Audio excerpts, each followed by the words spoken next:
Bien, bonjour. Merci d'être venu après ce petit break. On va continuer le cours sur les invasions. La dernière fois, les deux dernières fois, on s'est focalisé sur les espèces exotiques envahissantes. Cette fois-ci, on va se focaliser plutôt sur le réceptacle, sur l'environnement qui est envahi. Et donc, puisqu'on va s'intéresser au réceptacle, à l'environnement, on va parler beaucoup de relations entre les espèces. Donc je vais, comme d'habitude, vous présenter ce cours en trois parties. Une partie sur les invasions qui peuvent être en fait utilisées comme un modèle d'étude, et c'est vraiment comme ça que j'ai commencé ma carrière. Ce n'était pas forcément avec un intérêt sur la protection des espèces, c'était plutôt un intérêt, on va dire, fondamental sur la compréhension des écosystèmes, des relations entre les espèces.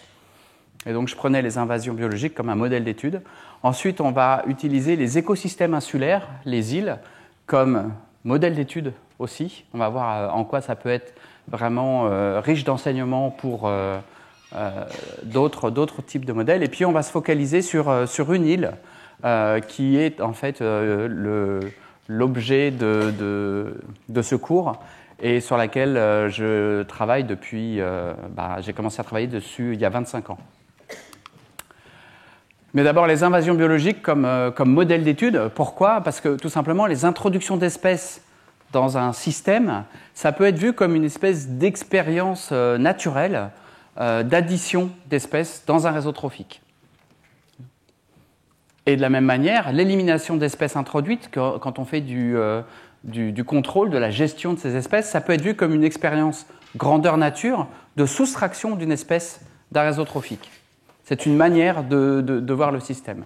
Et en fait, les deux, les introductions et les éliminations, ce sont des perturbations qui sont des moyens uniques d'étudier les relations entre les maillons du réseau trophique, et donc les flux d'énergie, les flux de matière, etc. C'est un petit peu comme... on a compris le corps humain grâce à la médecine, grâce aux maladies. On a compris à quoi servait le foie quand le foie fonctionnait plus bien. Et là, c'est un petit peu pareil. Quand un écosystème ne fonctionne plus bien, et on arrive à comprendre pourquoi il ne fonctionne plus bien, lorsqu'il fonctionne bien, c'est plus difficile de savoir ce qui s'y passe exactement. Et si on s'intéresse aux écosystèmes envahis, comme on va faire pendant ce cours, en fait, le concept d'invasion, il est fondé vraiment sur l'importance des interactions entre les espèces. C'est vraiment la base de ce qui fait que les invasions biologiques, c'est quelque chose d'important et de spécifique.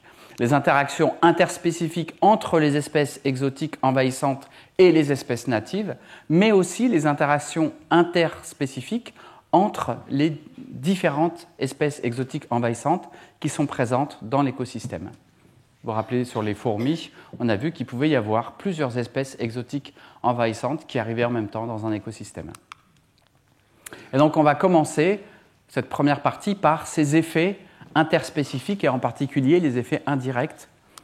Vous vous rappelez dans la leçon inaugurale, si vous l'avez suivi, ce petit schéma, en fait, les espèces exotiques envahissantes ont des interactions interspécifiques avec de nombreuses espèces, végétales et animales, et micro-organismes et champignons, les espèces indigènes comme les espèces exotiques, donc de nombreuses interactions.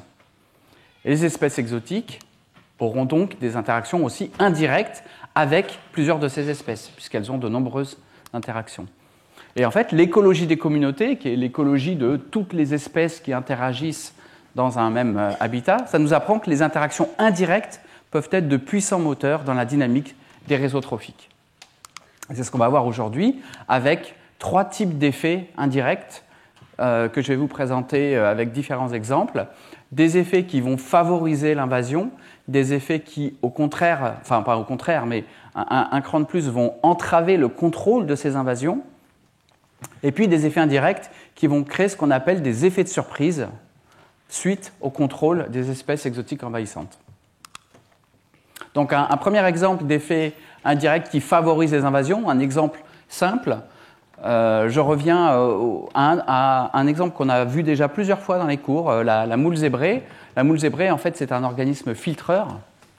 Donc, il va y avoir une filtration accrue de l'eau lorsqu'il y a une invasion par la moule zébrée, par exemple dans les lacs nord-américains, avec une élimination du phytoplancton, et ça va faire un éclaircissement de l'eau. L'éclaircissement de l'eau va faire une amélioration de la photosynthèse pour les plantes et va favoriser les invasions de plantes invasives, notamment la plante du myriophylle en épi qui a envahi les lacs nord-américains, là où la moule zébrée venait d'envahir. Donc un effet simple d'une invasion qui va favoriser une autre invasion. Après, vous avez des effets réciproques, où chaque envahisseur va aider l'autre. Un exemple, c'est dans les forêts du nord de la Nouvelle-Zélande, les ongulés qui ont été introduits là-bas. En Nouvelle-Zélande, il n'y a pas de mammifères terrestres, hein. Donc tous les mammifères terrestres qui sont là-bas sont des mammifères introduits et la plupart du temps envahissants. En fait, ils détruisent le sous-bois en broutant, en faisant du surpâturage, des sous-bois qui ne sont pas du tout habitués à ce surpâturage. Et ça va assécher les forêts. Et ça va rendre l'habitat favorable aux phalangers renards, qu'on appelle aussi l'opossum, à ne pas confondre avec possum, qui est américain, et qu'en français on appelle opossum. Donc c'est pour ça qu'en français on l'appelle phalanger renard, qui lui va détruire les canopées des arbres. Donc lui il est en haut des arbres et il va manger les feuilles des arbres. Et ça va faciliter la lumière qui va arriver dans le sous-bois, et ça va faciliter la régénération du sous-bois, qui va augmenter les jeunes pousses dans les sous-bois qui vont bénéficier aux ongulés. Donc vous voyez ici, chacun va aider l'autre. Un exemple un petit peu plus simple, on va dire, entre une plante et un animal envahissant, également réciproque. Donc en Méditerranée, il y a deux espèces exotiques envahissantes qui ont un impact vraiment important. La griffe de sorcière, le Carpobrotus, qui vient d'Afrique du Sud, et le rat noir. Mais en fait, du fait du climat aride dans ces îles méditerranéennes, les deux ont du mal quand même à envahir les îles. Il fait trop chaud, il fait trop sec. Sur l'île Bagot, que vous voyez ici, en Méditerranée, au large de Marseille, les deux sont présents. En fait, les rats mangent les fruits du Carpobrotus, ce qui leur permet de survivre pendant la saison sèche. Ce sont des fruits qui sont... c'est des plantes succulentes. Et les rats, eux, ils vont manger les fruits, ils vont manger les graines, ils vont disperser les graines un petit peu partout dans l'île. Et ça va permettre à la plante envahissante de se propager partout sur l'île. Et partout où elle se propage, le rat va pouvoir aller parce qu'il va trouver de quoi survivre pendant la saison sèche. Et donc la présence simultanée des deux a permis l'invasion de toute l'île par les deux. Et ça, c'est ce qu'on appelle invasional meltdown, où vous avez une espèce qui favorise l'autre et l'autre qui favorise la première. Chacune se favorise. Et je vous donne un dernier exemple, parce que celui-là, il est un peu connu, donc ce serait dommage de passer au travers. C'est celui de l'île Christmas, qui est une île australienne, qui est assez célèbre pour sa migration de crabes terrestres. Donc déjà, les crabes terrestres, ce n'est pas forcément très courant. C'est des crabes qui sont assez gros, et c'est surtout des crabes qui sont très très nombreux, 45 millions de crabes. Et puis c'est assez impressionnant parce qu'ils ont une reproduction synchrone, donc ils vont tous en même temps partir sur les plages pour frayer à un certain moment dans l'année. Donc des migrations qui sont assez impressionnantes.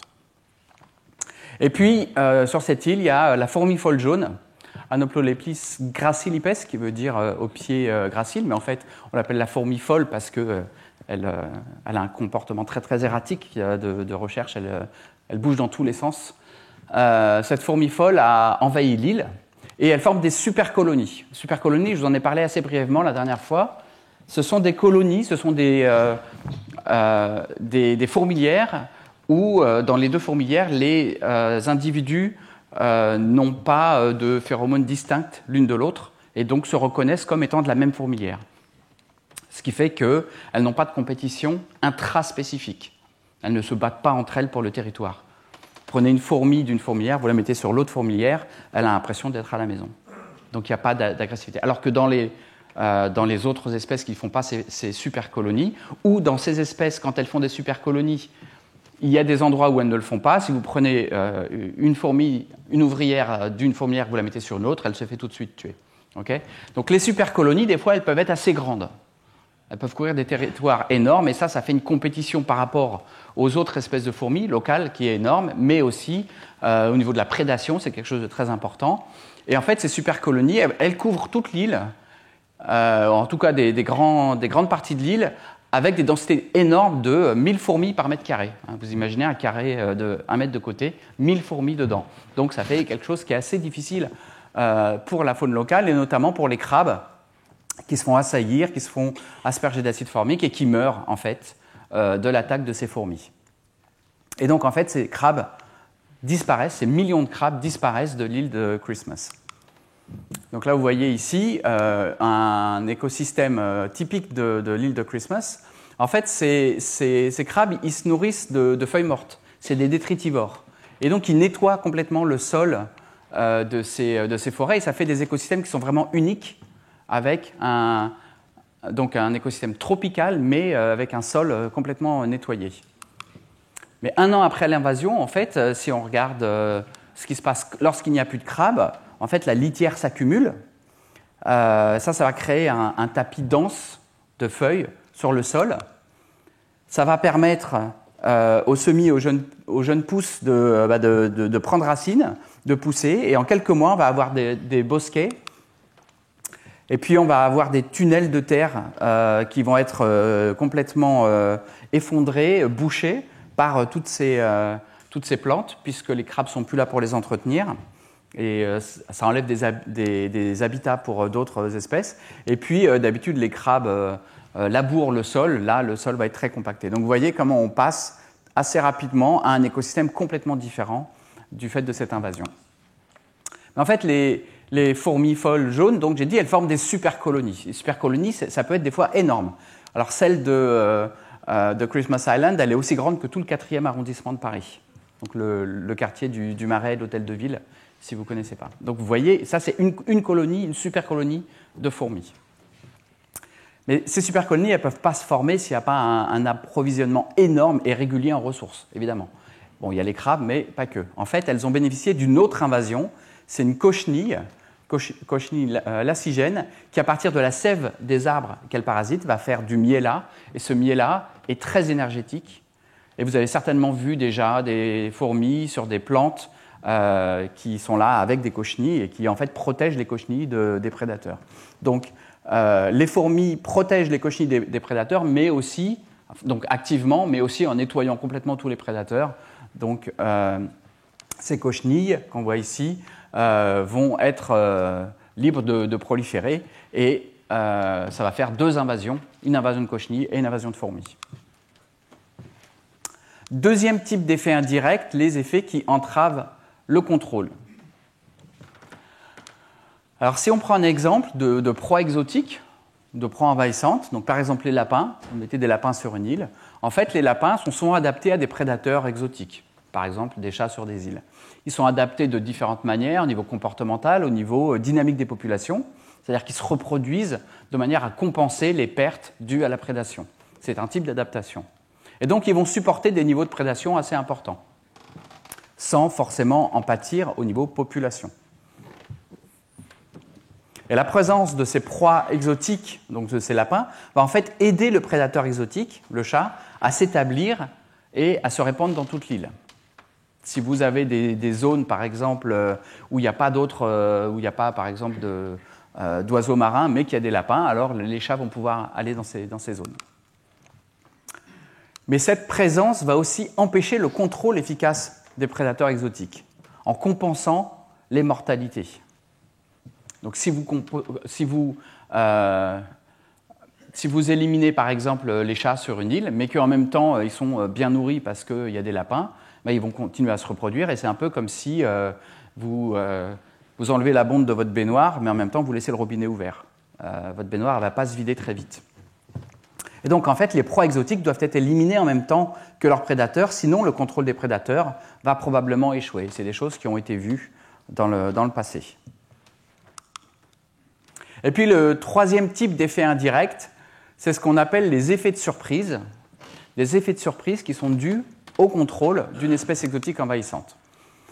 Et là, je vais vous raconter l'histoire d'une équipe américaine que j'ai rencontrée en Nouvelle-Zélande en 99, et c'était pendant un congrès sur les invasions, et qui nous avaient présenté alors chacun présentait ses programmes de recherche, donc ils nous ont présenté un programme qui s'est fait dans les îles Mariannes, dans le Pacifique, où il y avait une population de cochons et surtout de chèvres qui menaçaient, qui broutaient tout, qui menaçaient donc toutes les plantes sur cette île, les plantes pas adaptées aux herbivores, et donc aussi les animaux qui dépendaient de ces plantes.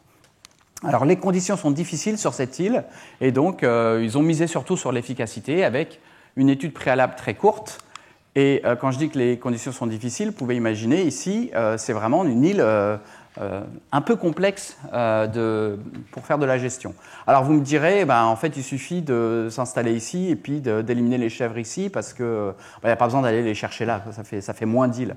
Mais en fait non, les chèvres, il faut aller les chercher partout. Donc c'est des conditions vraiment difficiles. Mais c'est une équipe américaine costaud. Donc lui, c'était le chef là, qui nous avait présenté le truc. Lui, il fait 2,10 m pour vous donner l'échelle par rapport aux autres. Donc les autres, ils ne sont pas petits non plus. Et donc voilà, l'équipe de Rambo qui va sur cette île. Et assez vite, ils ont éliminé toutes les chèvres de l'île. Et donc, ils jugent que l'opération est satisfaisante. Et on espère du coup que toutes les populations natives qui étaient menacées vont récupérer rapidement. Donc, ils nous ont montré des photos. Ça, c'est sur la plaine centrale. Ici, j'ai entouré un rocher pour qu'on suive, parce que l'année suivante, en fait, ça a été couvert d'une liane envahissante qu'ils n'ont pas amenée depuis, qui n'est pas arrivée depuis, qui était là tout du long, mais que les chèvres contrôlaient en les mangeant. Puis l'année suivante encore, en fait, on peut dire que le succès de l'éradication était quand même relatif au recouvrement de tout l'écosystème. Et donc c'est ça en fait l'effet de surprise, et on fait un contrôle et puis il se passe quelque chose qu'on n'avait pas attendu, et notamment l'explosion d'une espèce exotique envahissante qui était là mais qui était contrôlée par la première espèce. Donc l'élimination de cette espèce exotique envahissante, elle va libérer la pression qu'elle exerçait sur d'autres espèces exotiques envahissantes, qui sont soit ses plantes ressources, soit ses proies, soit ses compétiteurs, et qui va risquer d'augmenter considérablement cette autre espèce exotique, mais surtout soudainement. Et c'est le soudain qui souvent pose un problème. Un autre exemple, c'est sur l'île d'Amsterdam, une île française. Le programme d'éradication des chats a été arrêté net quand on s'est aperçu qu'en fait, il y avait des rats qui se mettaient à pulluler. Évidemment, on n'avait pas pensé que les chats contrôlaient les rats sur cette île. Et si vous vous souvenez, dans le cours numéro 4, en fait, le top prédateur, même s'il mange des oiseaux marins, là-bas en l'occurrence, le fait qu'il contrôle les rats, ça avait aussi en partie un effet indirect qui était positif.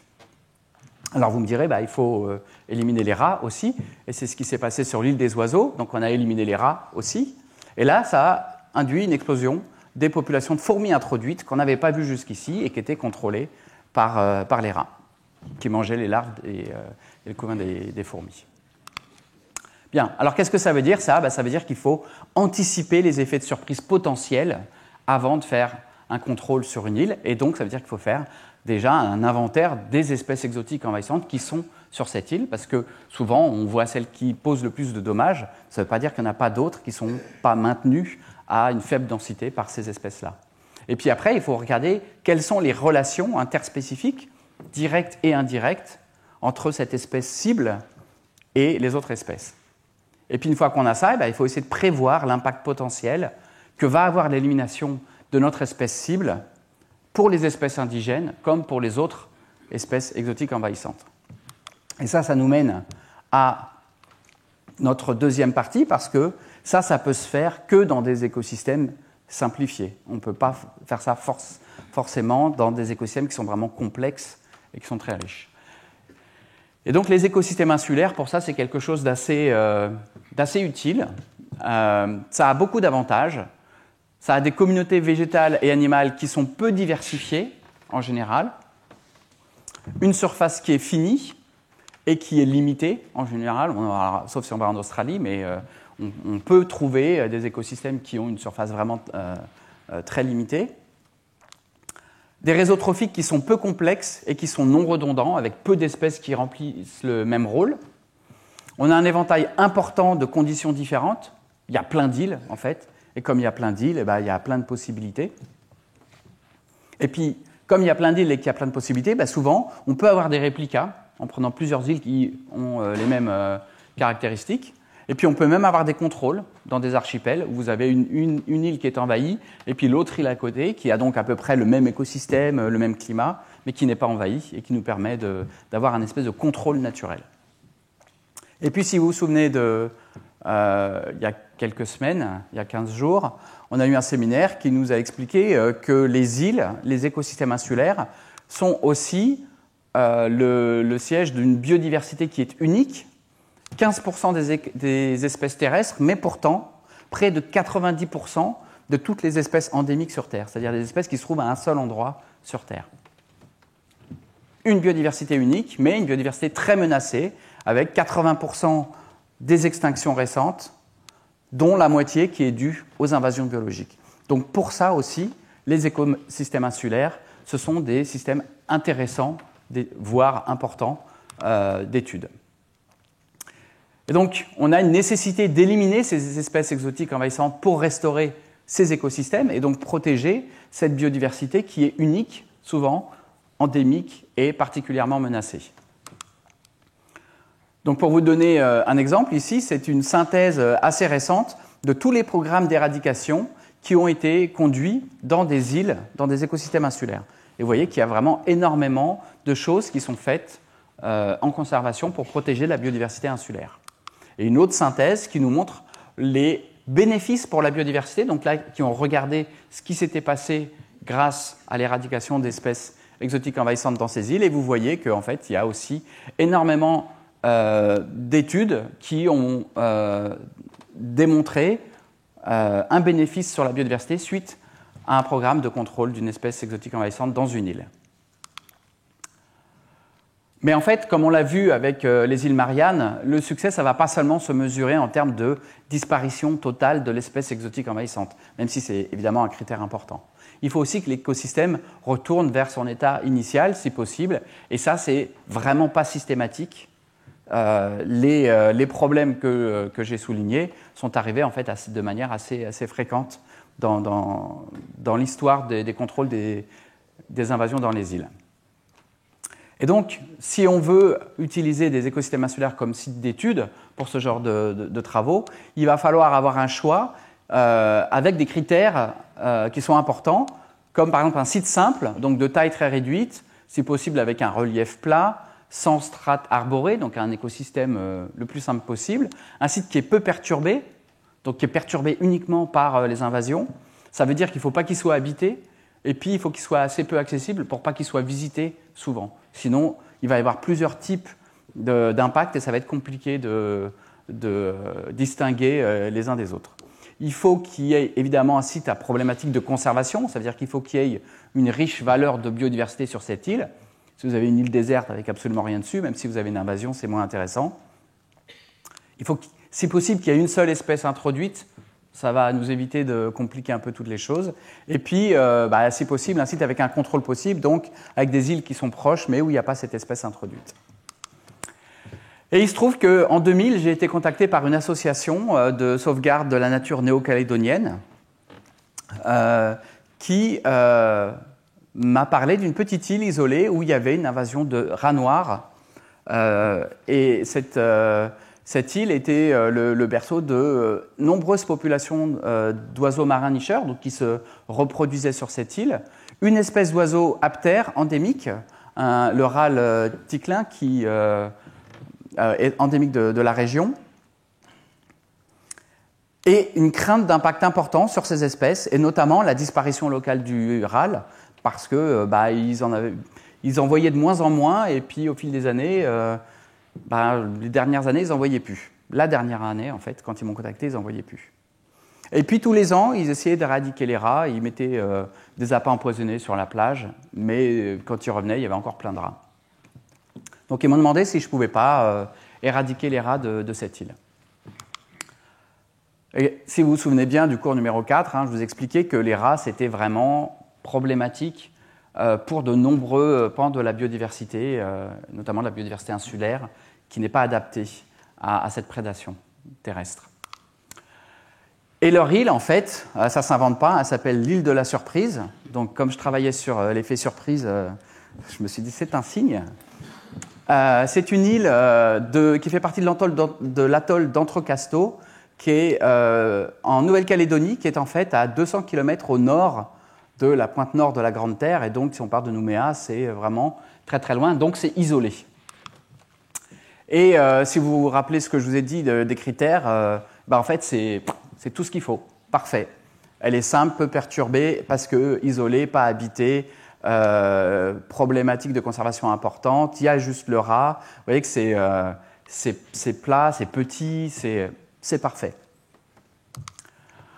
Là, c'est une photo d'avion qui a été prise quelques années après qu'on ait travaillé là-dessus, mais qui confirme quand même que c'est fini, c'est limité, c'est relativement simple. Alors je dis relativement parce que ça a été l'objet de la thèse de Stéphane Coe, un de mes thésards, qui, après la première session de terrain, m'a dit simplicité, c'est quand même relatif, tu m'as un peu mis dans un piège là, parce que c'est pas si simple que ça. Et vous allez voir qu'il y a quand même des choses. Donc, j'ai accepté de contrôler les réintroduits, mais avec une condition. La condition, c'était de pouvoir étudier l'écosystème dans son ensemble, et donc de prendre plusieurs années pour pouvoir étudier cet écosystème. Avec un financement néo-calédonien et un financement métropolitain, et je souligne ça parce que c'est évidemment très important, un soutien logistique de la marine française en Nouvelle-Calédonie, c'était eux qui nous amenaient sur cette île. Donc, c'est plus de 24 heures de navire, et un navire de guerre, donc un truc qui va vite. C'est une île où il n'y a pas d'eau douce, où il n'y a pas de bâtiment, évidemment, donc il n'y a pas de téléphone. À l'époque, c'était en 2000, il n'y avait pas de GPS comme on a maintenant, il n'y avait pas de couverture, etc. Enfin, je ne sais même pas s'il y a toujours une couverture là-bas, mais du coup, on avait un téléphone satellite qui était relié au navire, qui pouvait venir nous rechercher. Et qui revenait s'il n'y avait pas de pirates dans le coin, parce qu'il fallait qu'ils s'en occupent en priorité. Donc c'est pour ça qu'on avait des réserves d'eau. On ne savait pas trop quand ils allaient arriver. Des fois, ils arrivaient 4 jours plus tôt, ce qui était un peu embêtant pour tous les projets, tous les protocoles qu'on avait. Et puis, des fois, ils arrivaient un peu plus tard, et c'était un peu embêtant pour les réserves d'eau, par exemple. Bref, donc une île qui est sympa quand même, mais qui est quand même assez loin. Et puis, faut amener du matériel pour essayer de s'installer un petit peu et puis passer du temps sur cette île pour pouvoir l'étudier sous toutes ses coutures. Donc ça, c'est l'objectif, étudier l'île sous toutes ses coutures. Et là, c'est ce qu'on va regarder dans cette troisième partie. On a utilisé 3 étapes différentes pour étudier cet écosystème envahi. D'abord, une caractérisation de l'écosystème avec des observations, des récoltes d'échantillons, une cartographie, des études des relations trophiques, qu'est-ce que mangeait le rat, donc avec des contenus stomacaux et des analyses isotopiques, et puis enfin, une reconstruction des réseaux trophiques de l'île avec une modélisation mathématique. Et puis on a utilisé, cette démarche, elle avait différents types d'originalité d'approche à l'époque, des choses qui ne se faisaient pas trop. Par exemple, une recherche de synergie et de complémentarité entre différentes approches simultanées. Une approche de terrain, une approche de laboratoire et une approche théorique qui nous permettait d'éclairer notre problématique avec différents angles et donc d'avoir beaucoup plus d'informations. Et puis, une autre originalité de cette étude, c'était que c'était une étude à long terme, ce qui ne se faisait pas tellement à l'époque. Je ne suis pas sûr que ça se fasse beaucoup plus, avec d'abord une insistance sur le fait qu'il fallait des études pré-éradication, avec comme objectif de connaître vraiment bien la place de l'espèce exotique envahissante au sein du réseau trophique envahi, afin de pouvoir l'éradiquer sans créer un effet surprise. Je vous laisse imaginer que créer un effet surprise sur l'île surprise, on aurait eu l'air un peu bête quand même. Donc, il fallait vraiment qu'on fasse attention. Surtout que j'avais publié plusieurs choses avant sur l'effet surprise, donc j'avais quand même un peu une réputation à tenir. Et puis la deuxième chose importante sur ces études à long terme, c'est qu'on insistait aussi sur la nécessité d'études post-éradication, ce qui était encore moins fait. Une fois qu'on avait éradiqué, les financeurs ne trouvaient plus tellement d'intérêt à continuer à nous financer pour juste voir si tout va bien. Donc là, l'objectif, c'était de quantifier le succès de l'éradication, à la fois sur la population d'espèces exotiques envahissantes, est-ce qu'elle est vraiment bien partie, ou est-ce qu'il en restait quelques-uns et qui ont reconstitué une population rapidement, et sur le reste de l'écosystème, grâce à l'étude continue des effectifs des espèces natives, notamment différentes espèces d'oiseaux marins, tout en surveillant d'éventuelles émergences d'autres espèces exotiques envahissantes. Bon, là, on était safe, on nous avait dit qu'il n'y avait que le rat. Donc, première étape, caractérisation de l'écosystème, observation, récolte d'échantillons, cartographie. Là, c'est surtout du terrain. Du terrain, mais ça veut dire quand même beaucoup de choses. On y a été plusieurs années, à chaque fois des équipes avec pas mal de gens, des bénévoles à chaque fois, qui sont venus avec nous pour tout mesurer. Toutes les plantes, tous les invertébrés, tous les insectes qu'il y avait, tous les oiseaux, combien d'oiseaux, faire des transects. Donc là, vous avez des gens qui coupent les transects pour faire des lignes droites, pour pouvoir mesurer tous les 2 mètres, compter le nombre d'oiseaux qu'on a, pour pouvoir le faire tous les ans et pour pouvoir repérer les changements d'une année sur l'autre. Donc un travail gigantesque quand même, avec une récolte par piège, par exemple, d'insectes pour pouvoir après identifier qu'on avait plus de 80 espèces d'arthropodes sur cette île. Et puis on avait quelques cartes avant, mais c'était le GPS commençait juste à exister. Et donc mon étudiant Stéphane Co a réussi à négocier de partir avec un GPS sur l'île. Et donc c'était un énorme sac à dos qui faisait 20 kilos, avec une super grande antenne. Et donc grâce à ça, il a réussi à cartographier l'île en se baladant sur partout, toute l'île, en prenant des points à peu près tous les mètres. Et au final, on a eu cette carte de l'île avec toutes les unités de végétation différentes.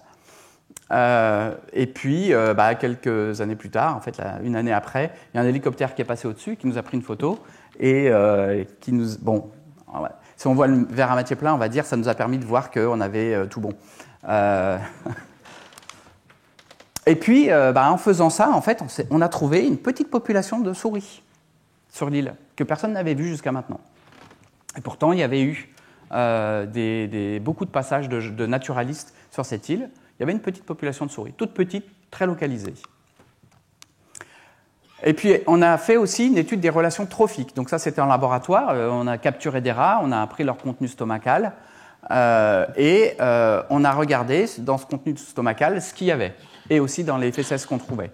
Donc ça veut dire qu'il faut c'est une méthode basée sur les caractéristiques épidermiques des plantes, mais aussi sur les cuticules des insectes, etc. Et on fait un catalogue de références. Donc on fait 2000 photos de tout ce qu'on a trouvé sur l'île.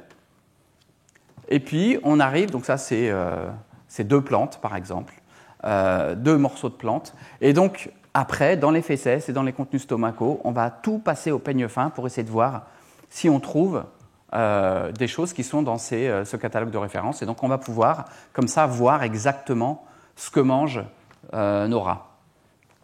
Okay, donc là, on voit tout ce qu'ils ont mangé entre les plantes, les graines, les arthropodes, etc. Mais il y a des choses pour lesquelles on ne peut pas voir ce qu'ils mangent, notamment ce qui ne laisse pas de traces dans les fesses ou dans l'estomac. Par exemple, le blanc d'œuf ou le jaune d'œuf, ce n'est pas des choses qui vont se voir. Et donc, il faut des méthodes complémentaires qu'on va faire en laboratoire aussi. C'est la méthode des isotopes stables. Donc, c'est une méthode en fait qui permet de déterminer les flux de matière au sein des réseaux trophiques et qui est basée sur des ratios naturels en carbone et en azote.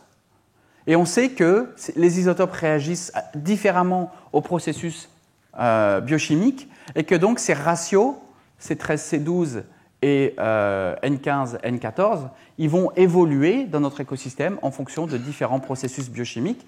Et notamment, il va y avoir une bioaccumulation par palier à chaque niveau trophique, à chaque fois qu'on passe d'une proie à un prédateur supérieur, on va avoir notre ratio qui va bouger.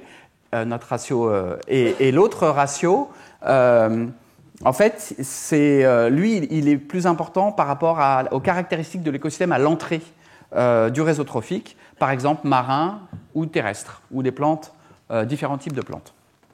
Et donc on peut comme ça mettre nos deux ratios sur un graphe comme ça et s'apercevoir que, en fonction de où on est sur le graphe, on a soit des plantes, des proies, des mésoprédateurs, des superprédateurs, ou alors des espèces d'origine terrestre ou marine, ou des plantes de type C3 ou de type C4. Et ça, c'est ce qu'on trouve sur notre écosystème. Et aux surprises, on voit que le rat est au centre de toutes les proies qu'on avait vues déjà dans notre analyse de régime alimentaire.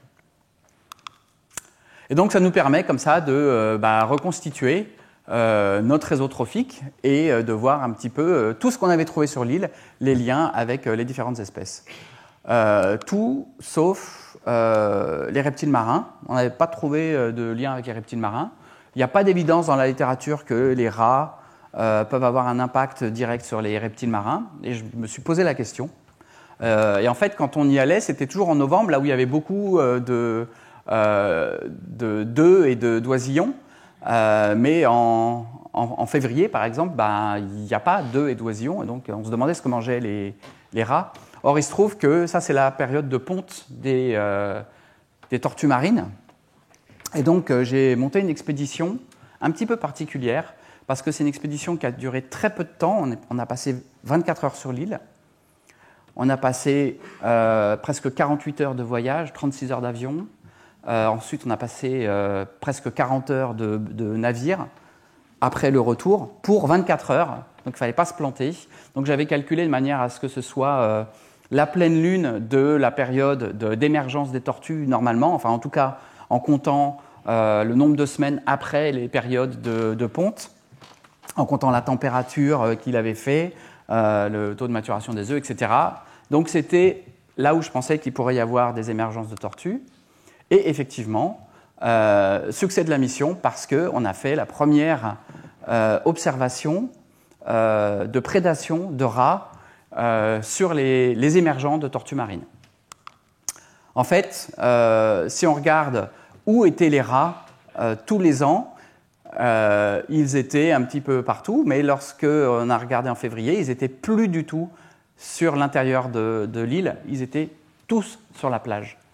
Ils étaient tous sur la plage avant que les tortues n'émergent du sol. On les voyait tous qui sautillaient sur le sable, on se disait « ah, ça va arriver ». Il y avait les skuas qui attendaient en haut, les oiseaux prédateurs, puis il y avait les requins qui attendaient dans l'eau. Et là, les tortues se sont mises à sortir, et là, ça a été un véritable carnage. Et donc, voilà, on avait notre réseau trophique, et on avait aussi des raisons de nous dire il faut faire quelque chose. Il n'y a pas que pour les oiseaux marins. On a vraiment besoin d'enlever cette population de rats qui a un impact probable important sur beaucoup d'espèces là-bas. Mais du coup, la question c'était quelle méthode et quel risque. Et puisque c'était un programme de conservation, c'est l'occasion pour moi de vous présenter Dr Guillaume Latombe qui va nous donner le séminaire complémentaire cette semaine. C'est un séminaire sur la biologie de la conservation ou les sciences de la conservation. Et je vous invite donc évidemment à rester parce que ça va être un séminaire extrêmement intéressant. Je peux vous le dire en avance. Ils sont toujours extrêmement intéressants. Je vous dis ça à chaque fois, mais là encore plus. Et puis la troisième approche qu'on a utilisée, c'est celle de la modélisation mathématique, qui va nous permettre de manière assez pratique de bien comprendre le système in silico. On n'est pas in vivo, on n'est pas in vitro au laboratoire, on est in silico dans notre ordinateur. Et là, on peut essayer plein de trucs. Et si ça ne marche pas, ce n'est pas grave, on remet à zéro et on recommence. Si ça ne fait pas ce qu'on veut, on sait que ce n'est pas comme ça qu'il faut faire, sans avoir fait prendre des risques à la population. Okay, donc la modélisation mathématique, dont je vous parlerai dans le dernier cours, un peu plus en détail. Comment ça se passe ?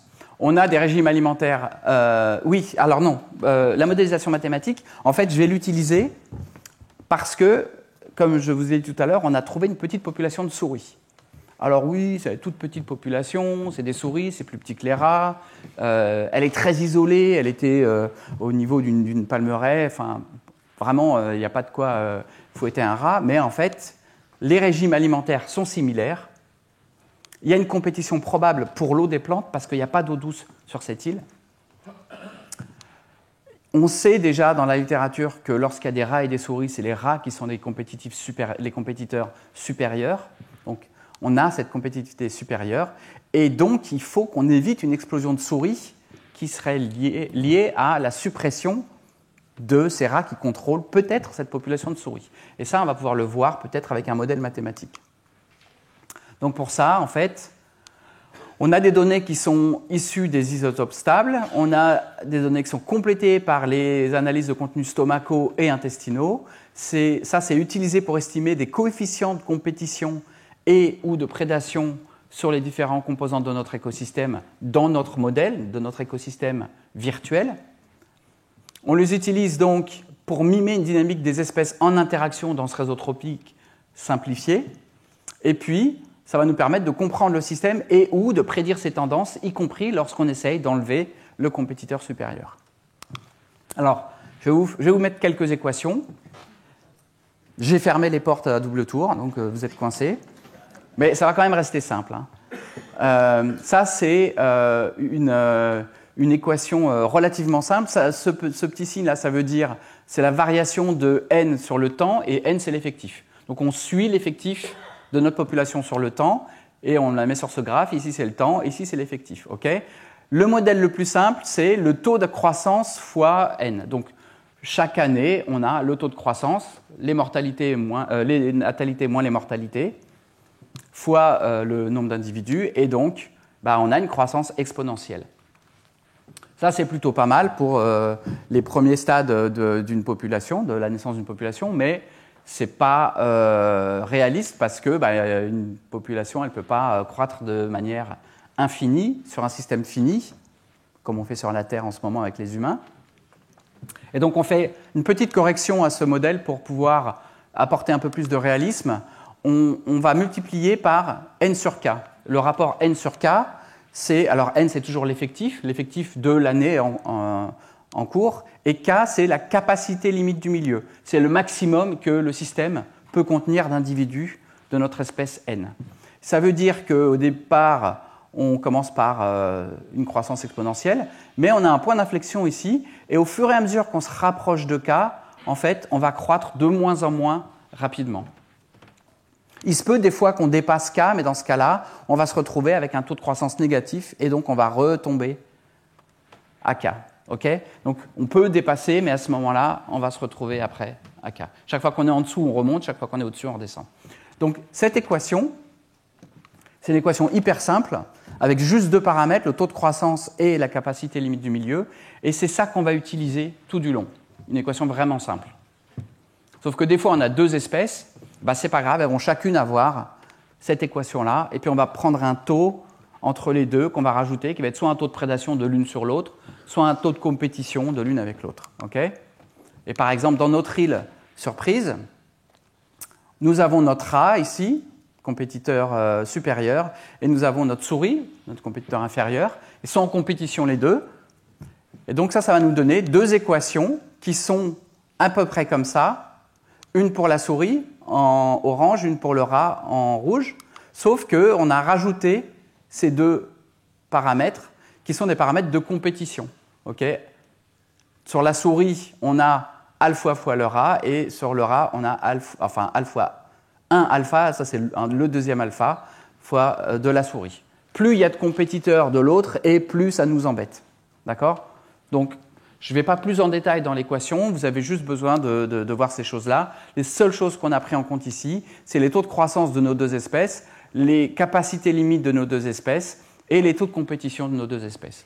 Et ça, en fait, ça suffit pour nous montrer comment un système simple pourrait réagir. Donc, si on regarde le temps et la taille de nos populations, si on a deux population. Ici, on voit que en fait, le rat est un compétiteur supérieur parce qu'il a fait baisser la population de souris par rapport à ce qu'elle aurait pu être. Et là, on a un équilibre qui est stable. Ça se passe comme ça. Maintenant, qu'est-ce qui se passe si on met du contrôle de notre rat dans ce qu'on veut faire en fait sur le terrain? On rajoute ici un oméga fois R, donc on va contrôler tous les ans oméga rat, un pourcentage de notre population. Et ce qui se passe, donc ici on contrôle notre rat, mais en fait on s'aperçoit que la souris elle augmente. Notre système il est vraiment simple, mais il montre bien que si on élimine en partie le rat, si on le contrôle en partie, alors la souris elle commence à augmenter, parce qu'elle n'a plus de contrôle par le rat. Maintenant, ce qu'on peut faire, c'est regarder si on contrôle plus. On contrôle encore plus. Qu'est-ce qui se passe si on contrôle encore plus? En fait, on va jusqu'à éliminer le rat, et là, la souris, elle va vraiment augmenter. Et elle va augmenter très vite. Okay? Plus on contrôle, plus la souris augmente. Et en fait, ce qu'on peut faire, c'est contrôler les deux en même temps. Et si on contrôle les deux en même temps, donc avec quelque chose de plus ou moins spécifique, on peut regarder ce qui se passe. Et si on fait quelque chose un peu spécifique, on a ça, mais si on fait quelque chose d'encore plus spécifique, en fait, c'est encore pire. On a une augmentation encore plus. Et en fait, plus on contrôle de rongeurs, y compris des souris, et plus on a des souris. Parce que même si on les contrôle, le contrôle que les rats exerçaient est relâché, et ça suffit à faire exploser la population de souris. Et donc ça, c'est quelque chose qu'il faut vraiment qu'on prenne en compte dans notre modèle. Autre chose qu'on avait dans notre système, c'est qu'on a trouvé des plantes introduites. On a trouvé 2 plantes introduites, potentiellement envahissantes. Je ne sais pas si elles étaient envahissantes ou pas. Il y avait 2 patchs qui étaient assez restreints, Colubrina et Cassia, mais ces espèces, elles étaient dans les régimes alimentaires des rats. Donc, on avait l'impression qu'elles n'étaient pas très présentes, mais elles étaient dans le régime alimentaire des rats. Ça, c'est une des 2 espèces.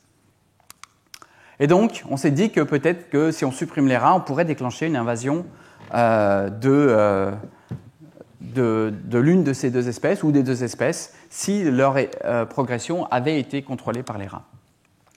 Donc, dans notre écosystème, qu'est-ce qu'on a? On a des rats qui consomment de nombreuses espèces locales, dont certaines sont en déclin, mais aussi on a plusieurs espèces exotiques qui sont liées à ces rats. Et rappelez-vous de l'île de Marianne, de ce qui s'était passé là-bas. Nous, on veut que le succès, ce ne soit pas uniquement l'élimination des rats. Donc, il faut éliminer les rats, effectivement, pour supprimer l'impact qu'ils pourraient avoir sur les oiseaux, sur les reptiles, sur les insectes, à minima, peut-être sur d'autres choses.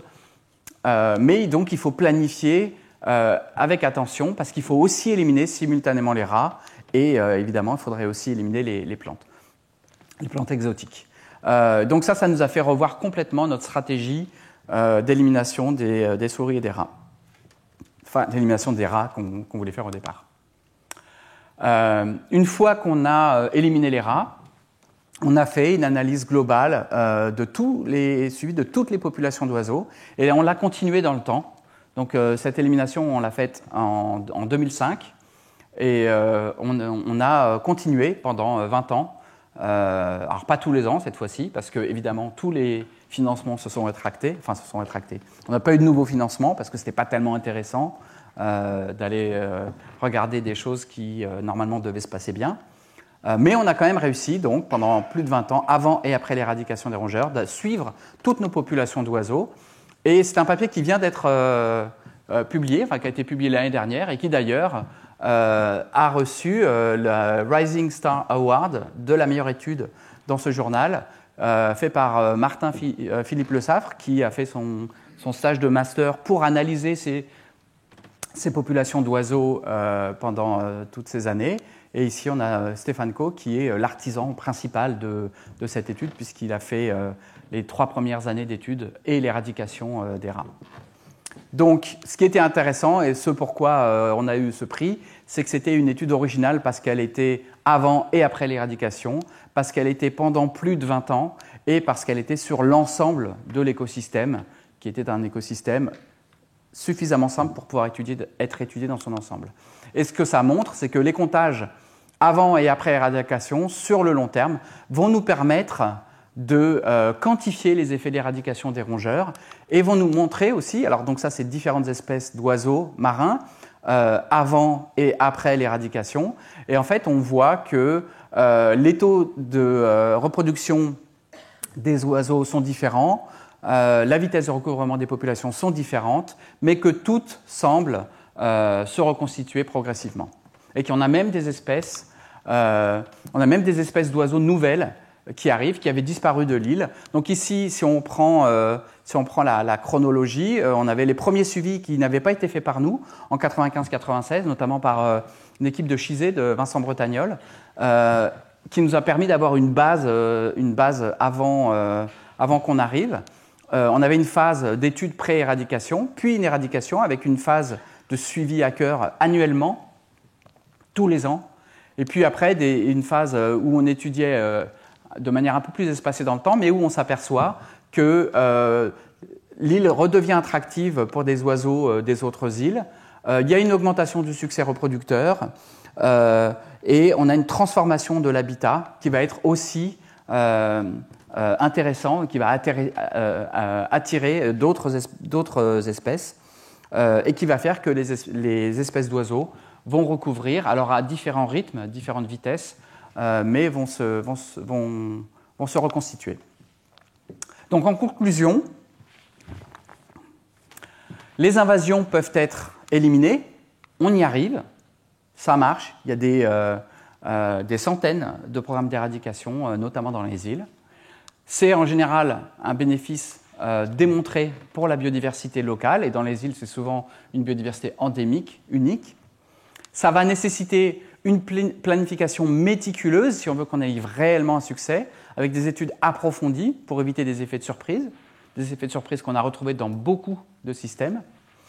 Il est essentiel de baser toute décision de gestion sur la connaissance des processus écologiques qui sont à l'œuvre dans l'écosystème envahi. Et tout ça, c'est vrai, évidemment, pour d'autres espèces exotiques envahissantes, pour d'autres écosystèmes et pour d'autres situations. Alors les îles et les invasions biologiques, je vous ai dit que c'était un petit peu comme des laboratoires vivants pour comprendre les relations trophiques.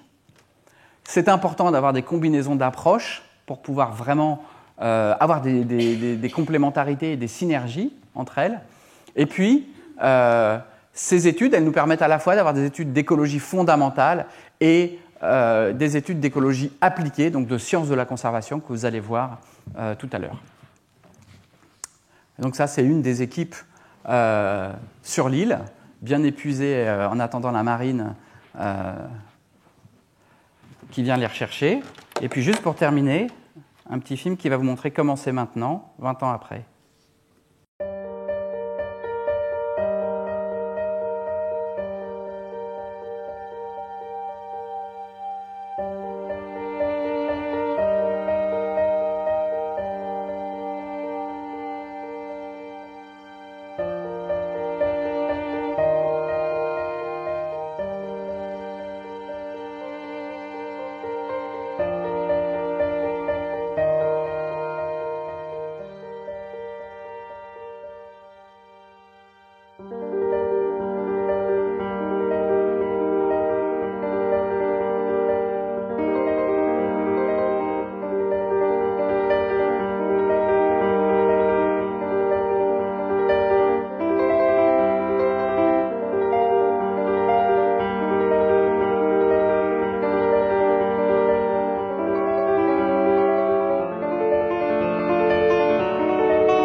Voilà, ça me permet de remercier tous les gens grâce à qui ça a été possible. Il y a eu pas mal de gens qui ont passé du temps.